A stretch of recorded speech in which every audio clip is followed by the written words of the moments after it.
نحمده ونصلي على رسوله الكريم اما بعد فاعوذ بالله من الشيطان الرجيم بسم الله الرحمن الرحيم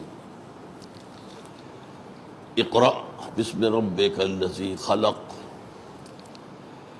خلق الانسان من علق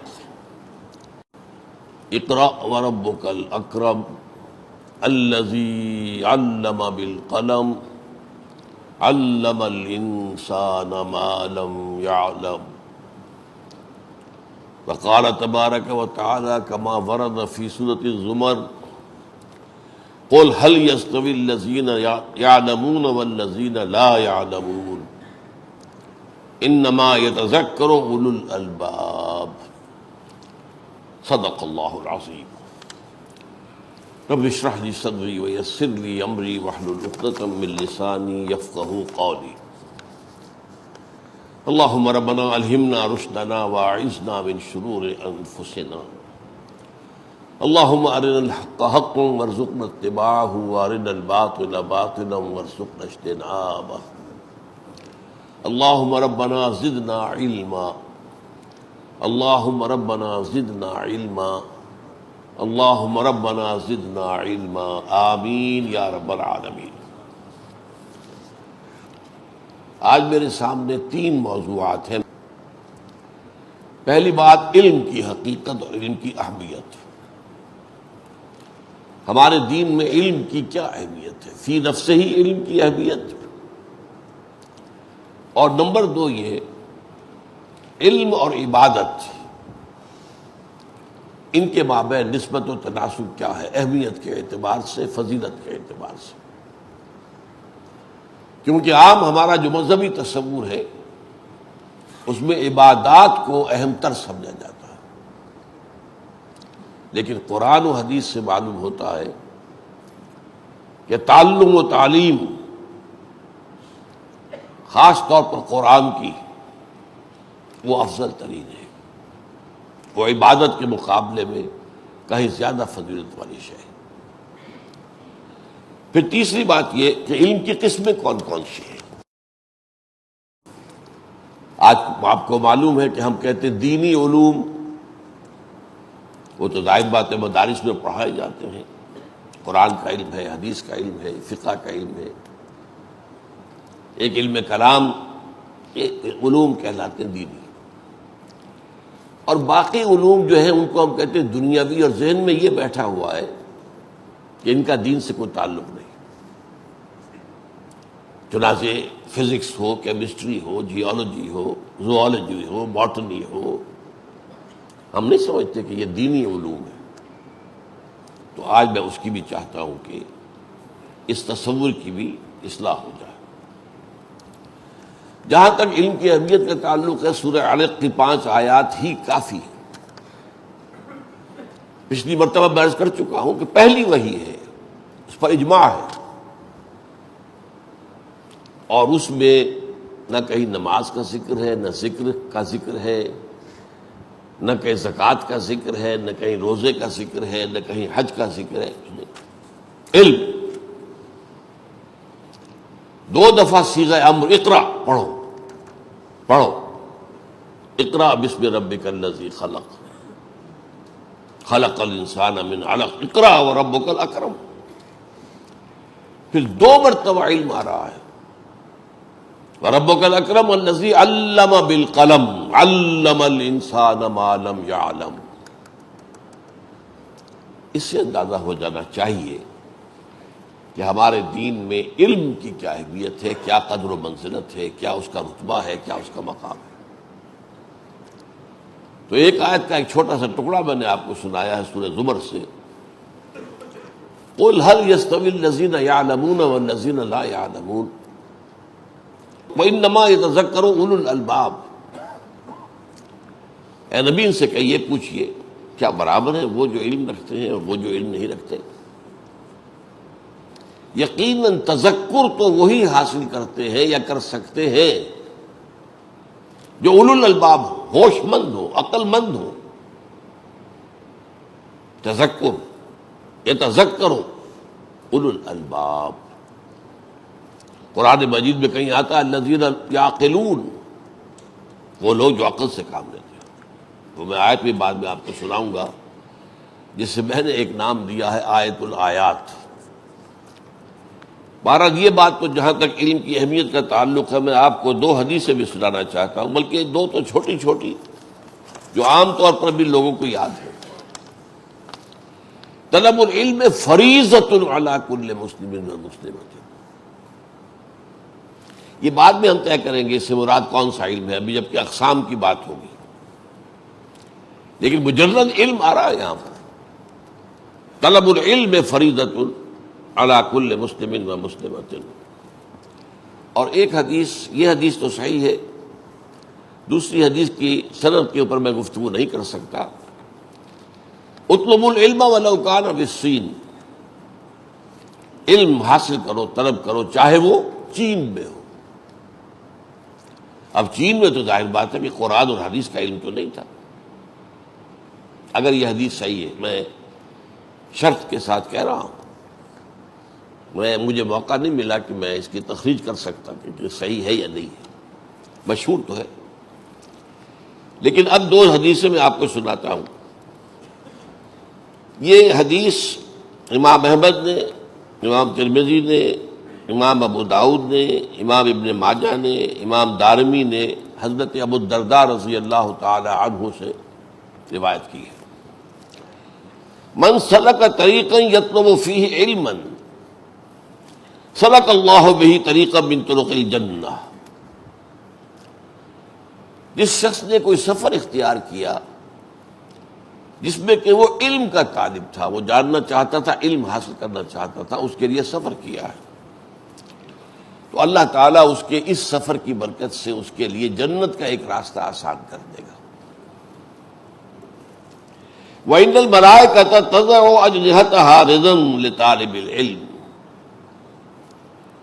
اور فرشتے بھی اپنے پروں کو جھکا لیتے ہیں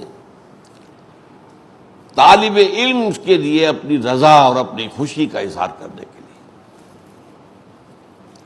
وَإِنَّ الْعَالِمَ، اور یقیناً عالم، یستغفر لہ من فی السماوات و من فی الارض، اس کے لیے استغفار کرتے رہتے ہیں وہ سب جو آسمان میں ہے اور وہ سب جو زمین میں ہے۔ والحیتان فی جوف الماء، یہاں تک کہ پانی کے اندر جو مچھلیاں ہیں وہ بھی ان کے لیے استغفار کرتی ہیں۔ وَإِنَّ فَضْلَ الْعَالِمِ عَلَى الْعَابِدِ، اب یہ دوسرا مضمون آ گیا ہے، اس کا ایک ٹکڑا یہاں آ گیا، باقی دو حدیثیں میں آپ کو اور بھی سناؤں گا۔ وَإِنَّ فَضْلَ الْعَالِمِ عَلَى الْعَابِدِ، اب یہ دو کیٹیگری، عالم، عابد۔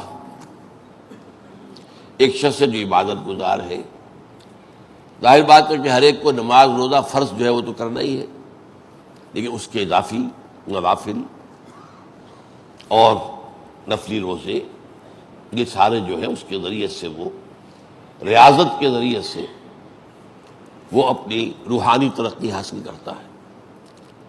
عابد عبادات کرنے والا اور عالم علم رکھنے والا۔ وَإِنَّ فَضْلَ الْعَالِمِ عَلَى الْعَابِدِ كَفَضْلِ الْقَمَرِ لَيْلَةَ الْبَدْرِ عَلَى سَائِرِ الْكَوَاكِبِ، اس عالم کو عابد پر وہی فضیلت حاصل ہے جو 14ویں رات کے چاند کو باقی ستاروں پر حاصل ہے۔ اب یہ ریشیو پروپورشن ذہن میں رکھیے، پھر نوٹ کر لیجئے، ابھی گفتگو ہمیں کرنی ہے علم سے مراد کیا ہے اور علم کی کون کون سی قسمیں ہیں، ان میں مقدم کون سا ہے اور اس کے بعد مؤخر کون، یعنی یہ تیسری بات ہوگی ہماری۔ لیکن ابھی آپ علم کی اہمیت، علم کا جو مقام اور مرتبہ ہے ہمارے دین میں، اس کو سمجھیے۔ ایک اور حدیث سنیے، فضل العالم، یہ ترمذی کی روایت ہے حضرت ابی امامہ باہلی سے، فضل العالم علی العابد کفضلی علی ادناکم، عالم کو عابد پر وہی فضیلت ہے جو مجھے حاصل ہے تم میں سے کسی ادنا انسان پر. اب اس سے معاملہ کہاں سے کہاں پہنچ گیا. ادنا انسان سے مراد عام انسان نہیں، ظاہر بات ہے صحابی ہوگا، اور صحابی کے لفظ کے ساتھ ادنا کا لفظ مجھے اچھا نہیں لگا بولنا، اس لیے میں نے انسان کا لفظ جڑ دیا. مراد کیا؟ صحابی. ادنا کم، تم میں سے، تم میں سے جو کمترین. اب وہ کمترین کس اعتبار سے ہوگا؟ علم میں ہو سکتا ہے، دین میں، عبادات میں، تفقہ میں، فہم میں، انہی میں ہو سکتا ہے. ہمارے ہاں جو کم ترین کا تصور پیسے سے تو نہیں ہے کہ پیسہ جس کے پاس ہے وہ اعلیٰ ہے اور پیسہ جس کے پاس نہیں ہے وہ کم ترین ہے، نہیں. بہرحال لیکن حضور کے الفاظ یہی ہیں، فضل العالم علی العابد کفضلی علی ادناکم وان اللہ وملائکتہ واہل السماوات والارض حتی النملۃ فی جحرہا وحتی الحوت لَيُصَلُّونَ عَلَى مُعَلِّمِ النَّاسِ الْخَيْرِ. اور یقیناً اللہ اور اس کے فرشتے اور تمام آسمانوں والے اور تمام زمین والے، یہاں تک کہ چیونٹیاں اپنے بلوں میں اور مچھلیاں پانی میں، معلم الناس الخیر، جو شخص لوگوں کو خیر کی تعلیم دے، ان پر رحمتیں نازل کرتے رہتے ہیں، صلاۃ درود. اب یہ ہے مقام ہمارے دین میں علم کا، اور عالم اور عابد کے درمیان یہ ہے ریشو پروپورشن. اب آئیے تیسری بات جو اہم ترین ہے، علم کی اقسام کون کون سی ہیں. دیکھیے علامہ ابن خلدون کا ایک قول بہت معروف اور مشہور ہے، العلم علمان، علم الادیان و علم الابدان. علم دو طرح کے ہیں، ایک دینوں کا علم، ادیان کا علم، دین کا علم، اور ایک ابدان، فزیکل جو چیزیں ہیں دنیا میں، مادی چیزیں، بدن، فزیکل اینٹیٹیز، ان کا علم. ایک ہے کائنات کا علم، ایک ہے علم ہدایت. یہ دو علم.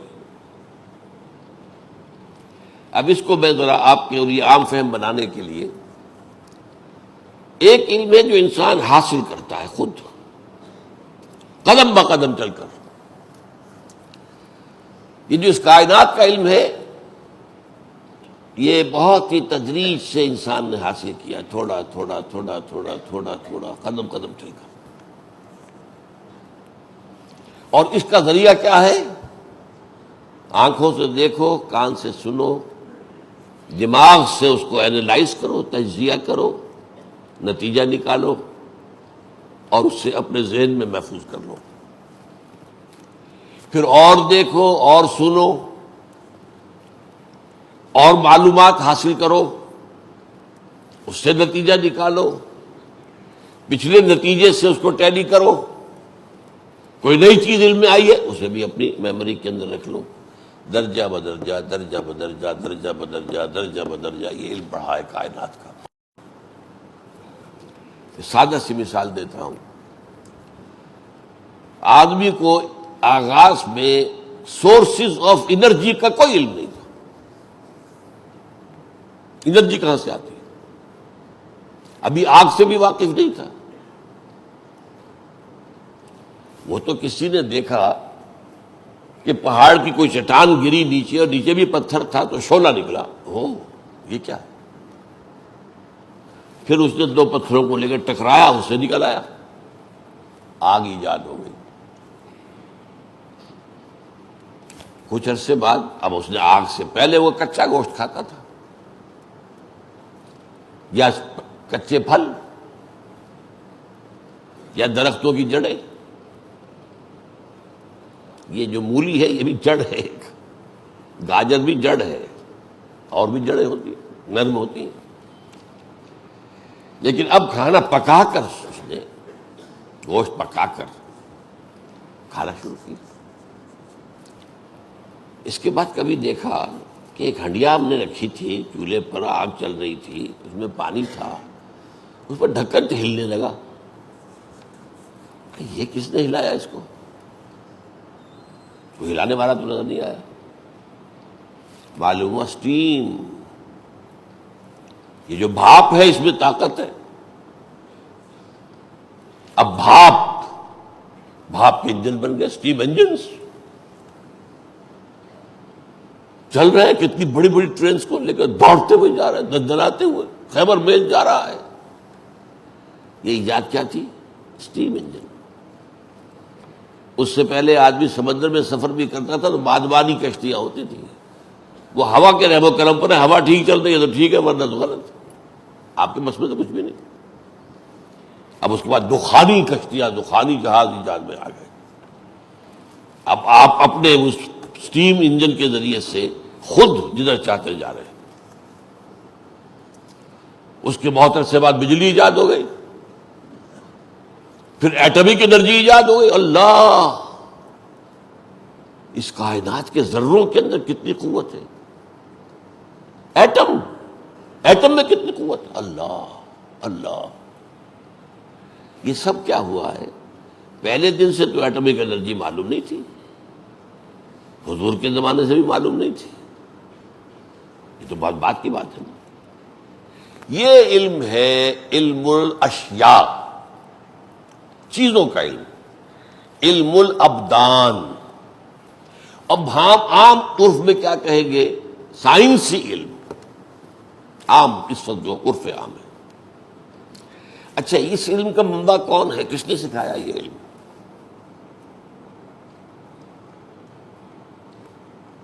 یہ علم جو ہے اللہ نے سکھایا ہے۔ علم کا منبع سچما ذات باری تعالیٰ ہے، لیکن سکھایا کس طور سے؟ اصل میں سورہ بقرہ کا 4واں رکوع اس اعتبار سے علم کی 2 قسموں کے اعتبار سے بہت اہم ہے۔ شروع میں ایک علم کا ذکر ہے کہ علم آدم الاسماء کلھا،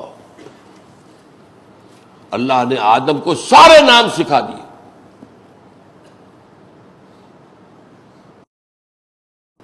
یہ جو ساری اشیاء کا علم دے دیا گیا، اشیاء ناموں کے حوالے سے ہوتی ہے نا، یہ کیا ہے میز، یہ کیا کرسی، ناموں سے پہچانتے ہیں نا۔ علم آدم الاسماء کلھا، یہ علم ودیت کر دیا گیا آدم کے اندر۔ اور اس علم کی حیثیت کیا ہے؟ جیسے آپ دیکھتے ہیں آم کی گٹھلی ہے، آپ نے اس کو زمین میں بو دیا تھا، اس میں سے 2 پتیاں نکلی، پھر آپ نے کھاد واد ڈالی، وہ ایک جو ہے تنا بنا، آگے چڑھا، تناور درخت بنا، اس میں آم لگے۔ یہ آم کا درخت کہاں سے آ گیا ہے؟ اس گٹھلی میں سے آیا ہے۔ پوٹینشلی، بالقوہ، آم کا درخت آم کی گٹھلی میں موجود تھا۔ اسی طرح حضرت آدم کو جو یہ علم پوٹینشلی دے دیا گیا تھا، اور جس کے لیے آپ کو کیا دے دیے گئے؟ آلات۔ ان السمع والبصر والفؤاد کل اولئک کان عنہ مسئولا۔ یہ سمع اور بصر دیکھو، کھول آنکھ، زمین دیکھ، فلک دیکھ، فضا دیکھو۔ افلا ينظرون الى الابل كيف خلقت والى السماء كيف رفعت والى الجبال كيف نصبت والى الارض كيف سطحت۔ دیکھو دیکھو دیکھو دیکھو، غور کرو۔ یہ علم جو ہے درجہ بدرجہ، قدم بقدم بڑھتے ہوئے آج اس مقام پر پہنچ گیا ہے کہ انسان چاند پر سیر کر کے آ گیا۔ ایٹم ہم تک کوئی شے نہیں ہے، اب تو اس سے بہت آگے کی چیزیں ایجاد ہو چکی، ہائیڈروجن بم ایجاد ہو چکا ہے، وہ تو ایٹم بم تو چونگڑا ہے اس کے سامنے۔ اور اب جو ایٹم بم بن رہے ہیں، وہ جو بیچارے چھوٹے چھوٹے کھلونے جاپان پر پھینکے گئے تھے، وہ تو کھلونے ہیں ان ایٹم بم کے مقابلے میں جو آج بن رہے ہیں۔ یہ علم تدریجاً حاصل ہوا انسان کو، انسان نے حاصل کیا۔ اس میں 2 چیزیں لگیں، حواس دیکھو سنو، ان السمع والبصر، اور تیسری شے عقل، جو کچھ آپ نے دیکھا. کمپیوٹر سمجھیے آج کیا ہے. کمپیوٹر میں آپ ڈیٹا فیڈ کرتے ہیں تو پھر وہ آپ کو کوئی پروسیس کر کے جواب دیتا ہے. آج خود تو نہیں اس کے اندر کچھ ہے. ڈیٹا فیڈ کر دیجئے، اس کو پروسیس کر کے جواب دے دے گا. بس ڈیٹا آ رہا ہے آنکھ سے، کان سے، چکھنے سے، سونگھنے سے، چھونے سے، یہ حواس خمسہ کہلاتے ہیں. 5 ذرائع علم، معلومات کے 5 ذرائع اللہ نے ہمارے اندر رکھ دیے، اور دماغ میں کمپیوٹر رکھ دیا. اور یہ اتنا بڑا کمپیوٹر ہے جس کا کہ انسان تصور نہیں کر سکتا. یہ اتنا صحیح کتنا دماغ ہوتا ہے. اور اسی دماغ میں سے آئنسٹائن نکل آیا ہے، اسی دماغ میں سے کون سے بڑے بڑے سائنسدان نکل آئے. یہی ہے تو وہی چھوٹا سا، سب کچھ اس میں ہے تھا. وہ اللہ نے گٹھلی کی شکل میں رکھ دیا تھا، لیکن اسے انسان نے ایکوائرڈ نالج ہے، یہ علم انسان نے حاصل کیا ہے. شاہ ولی اللہ دہلوی کے جو صاحبزادے نہیں بلکہ پوتے شاہ اسماعیل دہلوی ہیں، انہوں نے ابقات نامی ان کی کتاب ہے، بڑی مشکل کتاب ہے فلسفے کی اور تصوف کی. تو اس کا پہلا ابقا جو ہے، پہلا چیپٹر چھوٹا سا، وہ کیا ہے؟ انہوں نے علم کی 3 قسمیں قائم کی ہیں: علم بالحواس، علم بالعقل، اور تیسرا علم بالقلب. میں نے 2 کو جمع کر دیا ہے. حواس اور عقل یہ مل کر نتیجہ نکالتے ہیں. یہ علم بالحواس، علم بالعقل، یہ دونوں مل گئے. اس سے ایکوائرڈ نالج، سائنٹیفک نالج، یہ بڑھتا جا رہا ہے. دوسرا ہے علم بالقلب. قلب میں کیا شے ہے یہ ہم پڑھ چکے، کتنی مرتبہ بحث آ چکی. روح.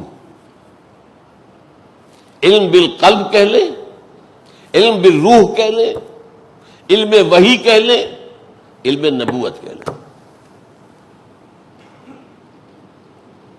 نبی سائنس پڑھانے نہیں آئے تھے، ورنہ تو ہم شکوہ کرتے کہ حضور نے ہمیں ایٹم بم کیوں نہیں سکھا دیا. نبی سائنس کے لیے نہیں آتے. اگرچہ قرآن مجید میں سائنٹیفک فینومینا کے حوالے ہیں اور انہیں آیات کہا گیا ہے. اب آپ دیکھیں، لیکن وہی لفظ جو قرآن کے الفاظ کے لیے آ رہا ہے، آیات. ان فی خلق السماوات والارض واختلاف اللیل والنہار والفلک التی تجری فی البحر بما ينفع الناس وما انزل اللہ من السماء من ماء فاحیا به الارض بعد موتها وبث فیہا من کل دابۃ وتصریف الریاح والسحاب المسخر لآیات لقوم یعقلون. یہ آیات ہے. ایک آیات مشہود ہے، دیکھو غور کرو، یہ ہماری نشانیاں ہیں. ایک آیات متلو ہیں جن کی تلاوت کرتے ہیں ہم، جو ہم پر نازل کی گئی نبی کے ذریعے سے. یہ بالکل دوسرا علم ہے، جداگانہ علم ہے. اور یہ وہ علم ہے جس کی طرف اشارہ ہے سورہ بقرہ کے اس 4 رکوع کے آخر میں.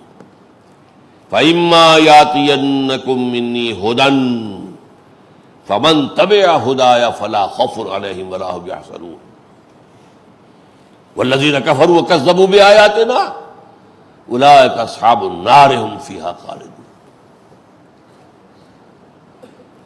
جب کبھی بھی تمہارے پاس آئے کوئی ہدایت میری جانب سے، تو جو بھی میری اس ہدایت کی پیروی کرے گا اس کے لیے نہ خوف ہوگا نہ حزن، اور جو اس ہدایت کا انکار کریں گے اولئک اصحاب النار هم فیہا خالدون، وہ جہنمی ہو. یہ چارٹر ہے، چارٹر آف ہیومینٹی.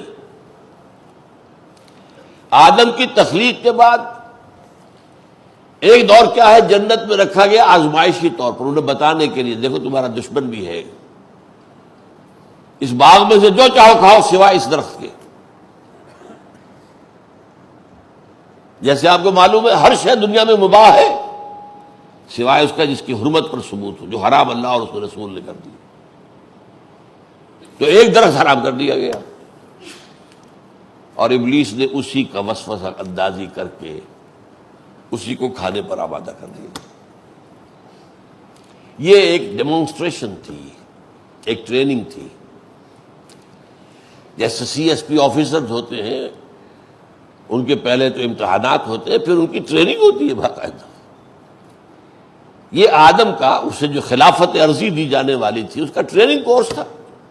دیکھو تمہارا ایک دشمن ہے ابلیس، تمہارا اور تمہاری نسل کا،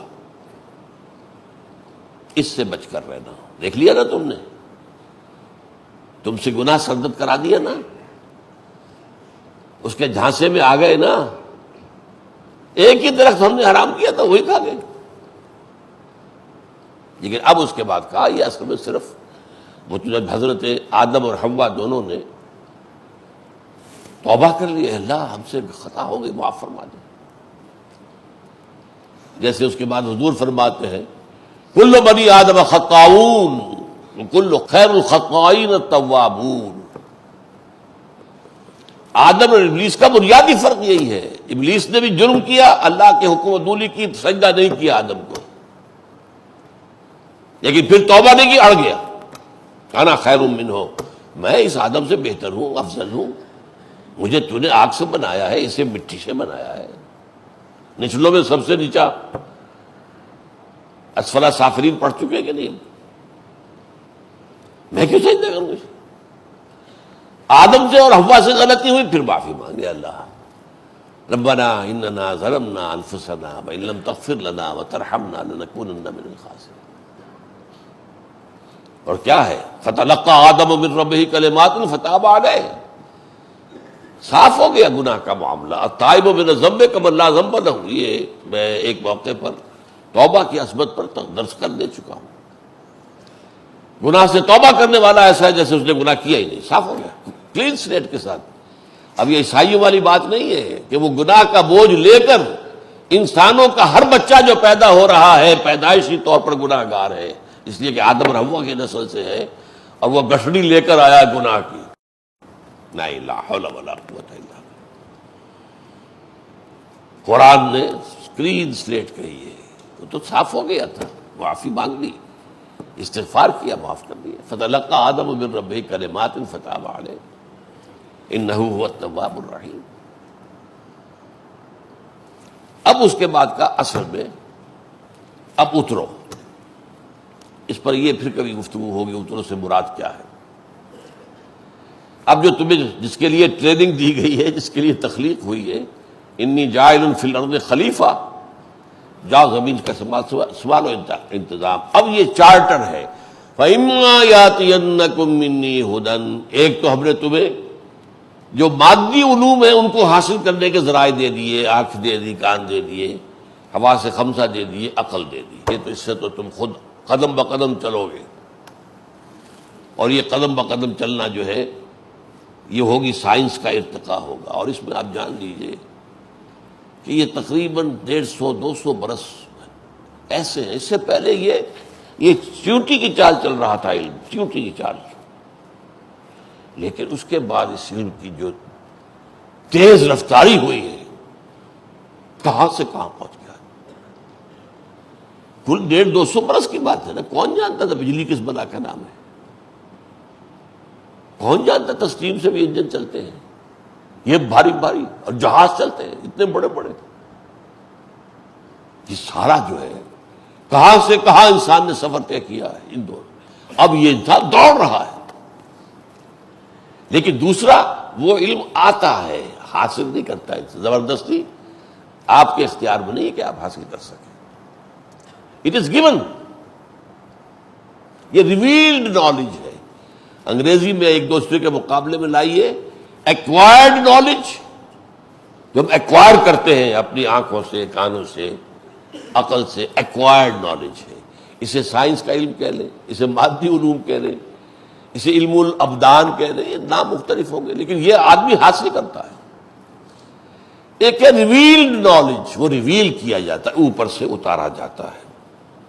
یہ نیچے سے قدم بقدم آدمی حاصل کرتا ہے۔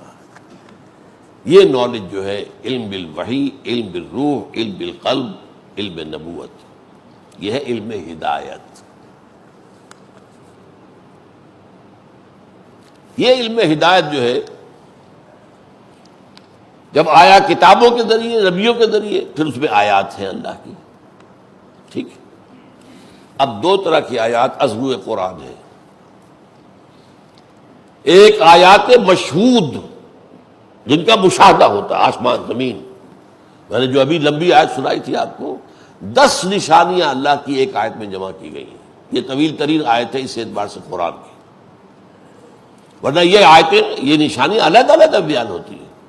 خلق السماوات والارض بہت دفعہ آیا ہے، اختلاف اللیل والنہار بہت دفعہ آیا ہے، کشتیوں کا چلنا بہت دفعہ آیا ہے وغیرہ، ہواؤں کا چلنا، لیکن یہ جو جمع کی گئی آیت ان فی خلق السماوات والارض واختلاف اللیل والنہار والفلک التی تجری فی البحر بما ينفع الناس وما انزل اللہ من السماء من ماء فاحیا به الارض بعد موتها وبث فيها من كل دابة وتصريف الرياح والسحاب المسخر بين السماء والارض، یہ آسمان اور زمین کی تخلیق میں، رات اور دن کے الٹ پھیر میں، اور یہ جو کشتی چلتی ہے تمہارا سامان لے کر پانی کے اندر، سمندر کے اندر، اور یہ جو اللہ نے آسمان اس نے پانی اتارا ہے، اور جو اس کے ذریعے سے رویدگی پیدا کی ہے زمین کے اندر، اور پھر اس زمین کے اندر ہر طرح کے جاندار پھیلا دیے ہیں، اور یہ جو ہوائیں چلتی ہیں، اور یہ تمہارے جو بادل ہیں آسمان اور زمین کے درمیان معلق،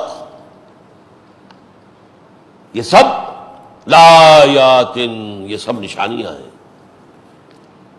لیکن کس کے لیے؟ لقوم یعقلون، جو عقل سے کام لیتے ہیں۔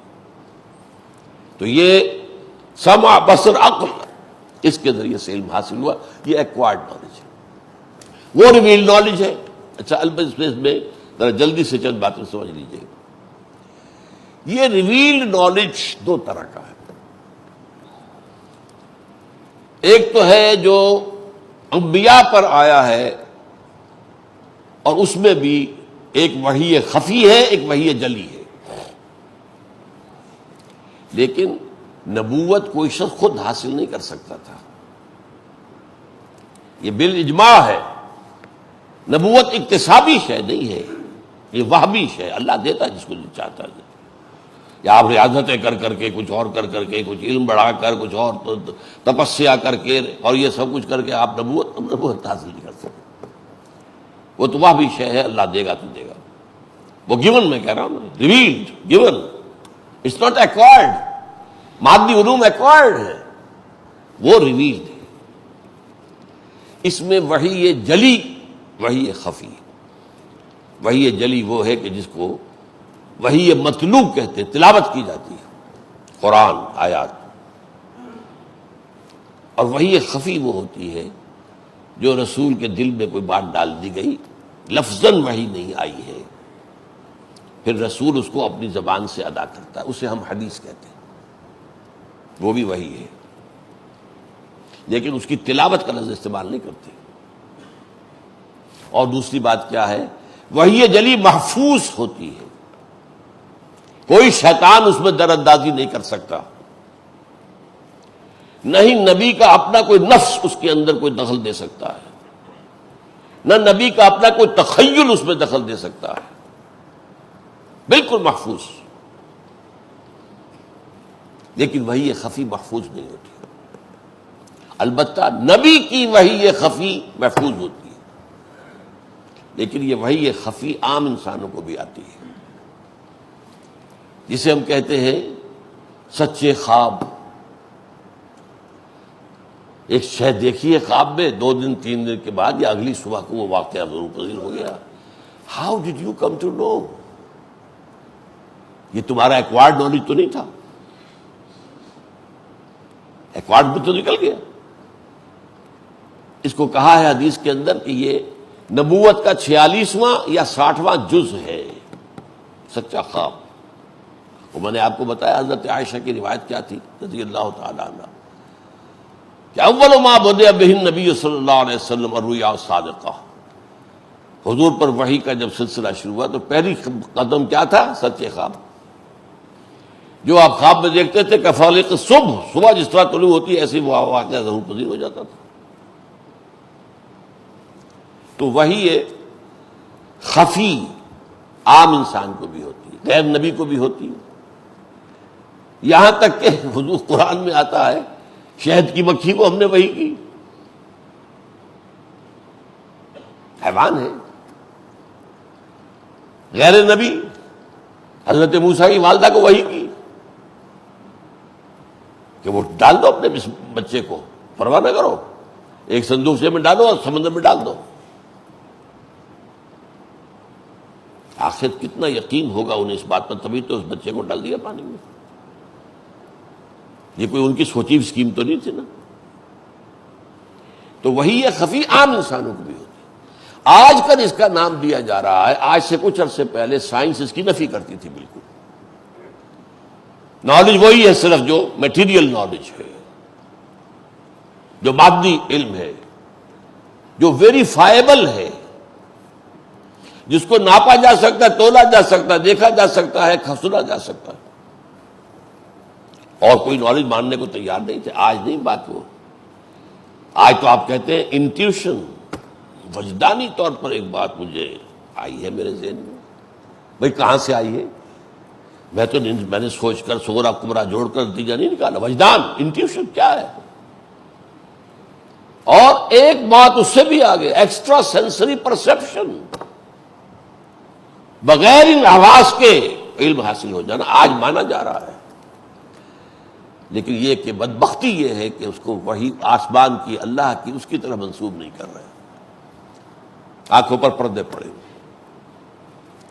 جتنی نشانیاں یہ سائنسدان دیکھتے ہیں اللہ کی، ہم کہاں دیکھ سکتے؟ جو مائکروسکوپ کے اندر بڑا سائنسدان بیٹھا ہوا کسی بہت سپر مائکروسکوپ میں دیکھ رہا ہے، وہ میں اور آپ تو نہیں دیکھ سکتے. جو ٹیلیسکوپ کے اندر دیکھ رہا ہے کوئی سائنسدان، وہ ہم تو نہیں دیکھ سکتے.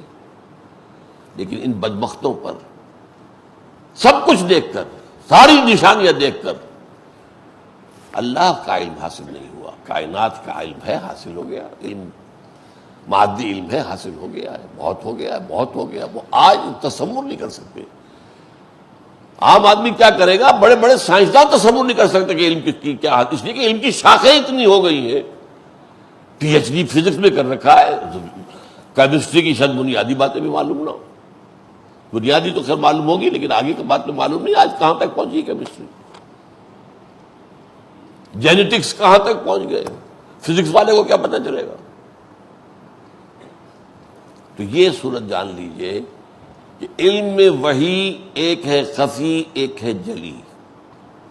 جلی صرف انبیاء کرام کے ساتھ منسوب ہے، وہ اللہ کی طرف سے. فَإِمَّا يَأْتِيَنَّكُم مِّنِّي هُدًى فَمَن تَبِعَ هُدَايَ فَلَا خَوْفٌ عَلَيْهِمْ وَلَا هُمْ يَحْزَنُونَ. وہی یہ خفی عام لوگوں کو بھی آتی ہے، کشف ہو جاتا ہے. یہ بھی وہی ہے. حضرت عمر نے جو دکھا دیا اللہ نے، وہ جو اس وقت شام کے اندر محاذ تھا، اور وہاں آپ نے یا ساریہ تو للجبل، کیا کر رہے ہو ساریہ، کیا غلطی کر رہے ہو، پہاڑ کو رکھو اپنی پشت پر. ان کے پاس تو کوئی طاقت نہیں تھی اس کے لیے کہ وہ پہنچا دیتے. یہ بھی وہی. تو کشف ہے، الہام ہے، رؤیا صادقہ ہے. یہ وہی ہے. یہ وہی ہے، نبی کے ساتھ خاص نہیں ہے، یہ عام لوگوں کو بھی آتی ہے. لیکن غیر نبی کی وحی محفوظ نہیں ہے، وحی خفی. وحی کی وحی خفی بھی محفوظ ہے، یعنی اس میں اس اعتبار سے محفوظ نہیں ہے جس طرح کے قرآن وحی جلی محفوظ ہے کہ اس کے اندر ایک حرف کا بھی فرق نہیں ہو سکتا. حدیث میں نے آپ کو بتایا تھا جب میں نے شروع کیا تھا درس 40 کا، حدیث اس معنی میں محفوظ نہیں ہے. ایک ہی واقعہ ہے حدیث جبرائیل میں، لیکن کتنے صحابہ اسے نقل کر رہے ہیں اور کتنا فرق ہے اس میں. میری آج ایک بات کہی ہوئی اس وقت، آپ میں سے 10 آدمی جا کر اگر کہیں نقل کریں گے تو مختلف ہوگی، ایک تو نہیں ہوگی. تو حدیث یہ جو وحی خفی ہے نبی کی، اس معنی میں محفوظ ہے کہ اس میں شیطان یا نفس انسانی کا کوئی دخل نہیں، لیکن اس معنی میں محفوظ نہیں ہے کہ اس کا ریکارڈ بھی محفوظ ہو جائے. یہ فرق ہے. لیکن وہی خفی ہے نبی کی، وہ بھی اس میں محفوظ ہے، کوئی شیطانی اس میں دخل حاصل نہیں ہو سکتا۔ اب آپ نے یہ دو قسمیں سمجھ لی، اس میں سے میں صرف اشارہ کروں گا آج، ان میں سے مقدم کون سی ہے؟ اس وقت دنیا کے اندر بدقسمتی، بدبختی نوع انسان کی، شامت اعمال انسان کی، سارا زور اس سائنسی علم پر ہے، ایکوائرڈ نالج پر ہے، اور علم بالوحی، علم بالقلب، علم بالروح، علم نبوت، علم ہدایت، اس سے آنکھ بند کر دی گئی۔ یہ پوسٹ رینائسنس جو ورلڈ ہے دنیا میں، جو رینائسنس ہوا یورپ کے اندر 14ویں-15ویں صدی عیسوی کے اندر، احیاء العلوم، مذہب کو پیٹھ دکھا دی گئی، مذہب کو علیحدہ کرو، چھوڑو، کائنات کو سٹڈی کرو، سائنس پڑھو۔ اس کے بعد سے جو گھڑ دوڑ شروع ہوئی ہے سائنس کی، ظاہر بات ہے جدھر بھی انسان توجہ کرے گا نتیجہ تو نکلے گا، نتیجہ نکلا ہے۔ اور اللہ کی آیات میں، وہ تو یہ آیات تو تھی، ایک زمانے میں مسلمانوں نے علم ہدایت پر بھی توجہ دی اور اس علم اشیاء پر بھی، سائنس، بہت سے سائنسوں کے موجد مسلمان ہو گئے۔ اس کے بعد ہم سو گئے، یورپ کو ہم نے جگا دیا، ہسپانیہ کی یونیورسٹیوں کے ذریعے سے انہیں بیدار کر دیا، روشنی وہاں پھینک دی۔ قرطبہ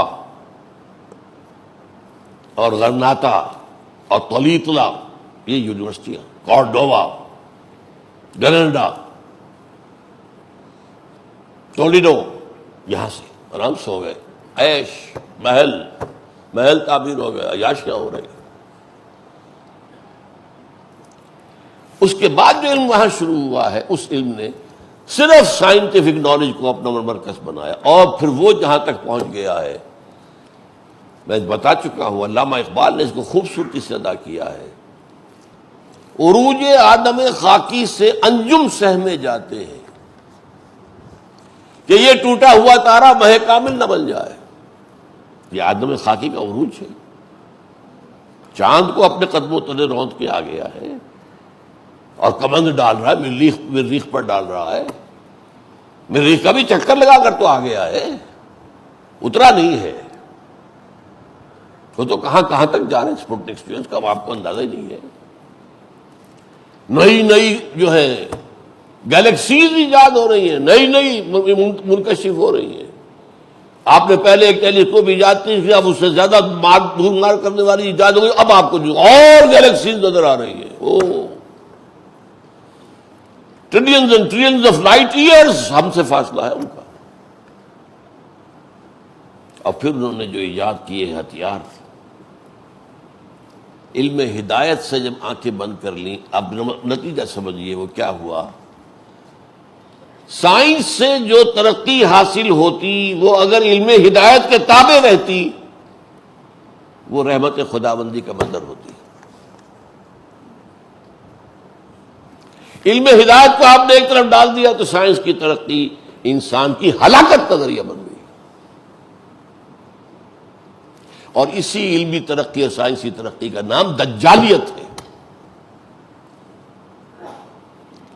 یہ جو دو آنکھیں اللہ نے دی تھی نا، ایکوائرڈ نالج، ریویل نالج، ایک آنکھ آپ نے بند کر دی، یہی دجال ہے، ایک آنکھ والا کانا۔ اللہ نے دو دی تھی، ایک شخص بھی آئے گا دجال، وہ علیحدہ بات ہے، لیکن یہ ایک مناسبت بتا رہا ہوں آپ کو۔ اللہ نے دو آنکھیں دی تھی، آپ نے ایک کو بند کر کے ایک چوپٹ کھل گئی، ہو اس کے کھلنے کی کیا حد ہے۔ ہوائی جہاز ایجاد کر لیا، آج جو ہے 24 گھنٹے کے اندر، اس سے بہت کم میں آپ پوری دنیا کے گرد چکر لگا کے آ جاتے ہیں۔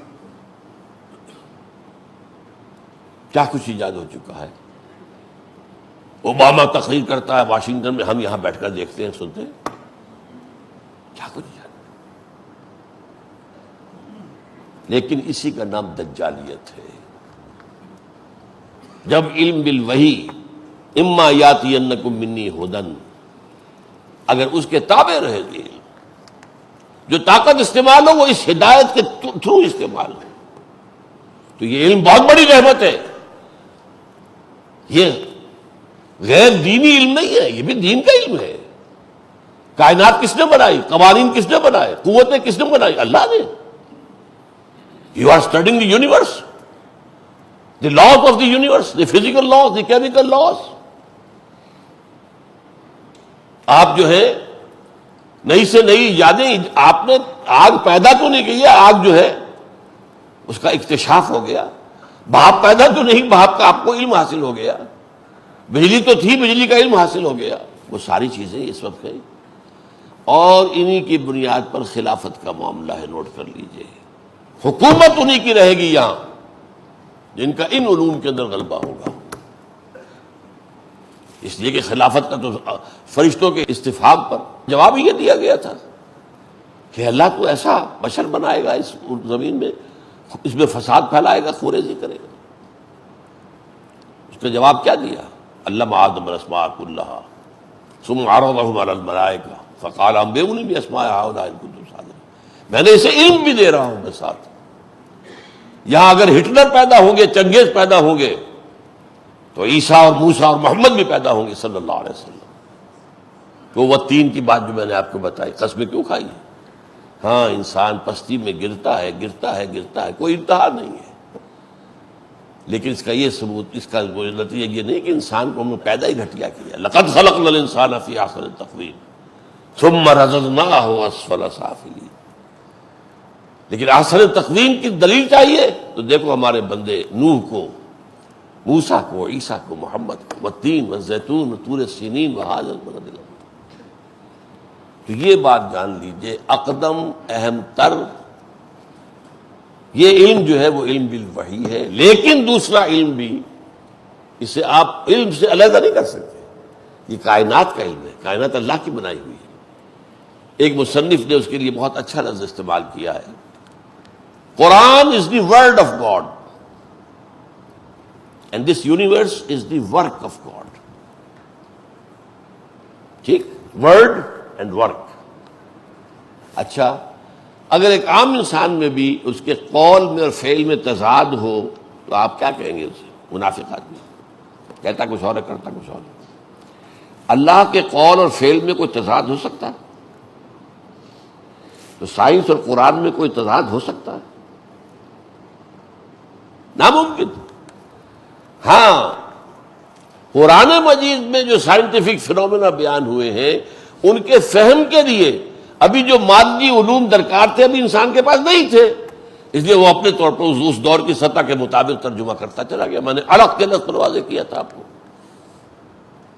تو جیسے جیسے وہ علم کا مادہ بڑھا ہے، سورہ حامیم سجدہ کی آخرت ہے، آخری آیت، سنریہم آیاتنا فی الآفاق فی انفسہم حتی یتبین لہم انہ الحق۔ ہم انہیں دکھائیں گے اپنی نشانیاں، اور دکھائیں گے اور دکھائیں گے۔ سنریہم مستقبل کی بات ہے، قرآن 1400 برس پہلے نازل ہو رہا ہے۔ سائنس کا علم اس وقت کتنا تھا؟ کچھ بھی نہیں تھا۔ سنریہم، اسی سائنس کی طرف تو اشارہ ہو رہا ہے، ایسی ایسی آیات دکھائیں گے جس سے کہ واضح ہو جائے گا کہ واقعی قرآن برحق ہے۔ اس لیے کہ مانا ہے ویسٹرن سائنسدانوں نے، ڈاکٹر موریس بوکائی کی کتاب اہم ترین ہے اس پر، کہ قرآن میں کوئی شے ایسی نہیں ہے جسے سائنس نے غلط ثابت کیا ہو۔ ہاں، قرآن سائنس کی کتاب نہیں ہے، نہ سائنس پڑھانے حضور نہیں آئے تھے، وہ تو ہدایت دینے آئے تھے۔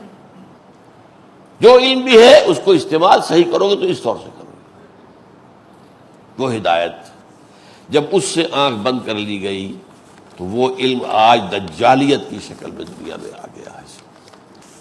اصل جو علم ہے، علم ہدایت، اس کی اہمیت، اس کی عظمت کیا ہے؟ عظمت دین، عظمت قرآن۔ لیکن میں نے آج ایک غلط فہمی کا ازالہ چاہا ہے، آپ اسے غیر دینی علوم نہ کہیں۔ ان علوم کو ہم نے ایک زمانے میں ساتھ ساتھ چلایا، سائنسدان پیدا ہوئے، بڑے سے بڑے سائنسدان، اور وہ سب ہمارے جو ہے موجد ہیں ان سائنسوں کے۔ میڈیسن میں کہاں سے کہاں پہنچے، کیمسٹری تو ایجاد ان کی، الکیمیا، کیمسٹری، الکیمیا نام اس کا ہے۔ الجبرا ایجاد ہے، الجبرا یہ تو ایجاد ہے مسلمانوں کی. فلکیات میں کہاں سے کہاں پہنچے، اسی طرح یہ بصارت کے علم میں کہاں سے کہاں پہنچے، یہ تو مسلمانوں کا. لیکن اس وقت علم ہدایت اور علم وحی ساتھ ساتھ چل رہے تھے. آج جو سب سے بڑی کلیمٹی ہے، المیہ ہے، ٹریجڈی ہے، ایک علم سے پیٹھ موڑ لی گئی، آنکھیں بند، اور دوسرے علم پر سارا زور. اس سے یہ اب شیطانی علم بن گیا نتیجے کے اعتبار سے، اور دجالی کا فتنے کی بنیاد یہی ہے. اقول قولی ھذا واستغفر اللہ لی ولکم ولسائر المسلمین والمسلمات.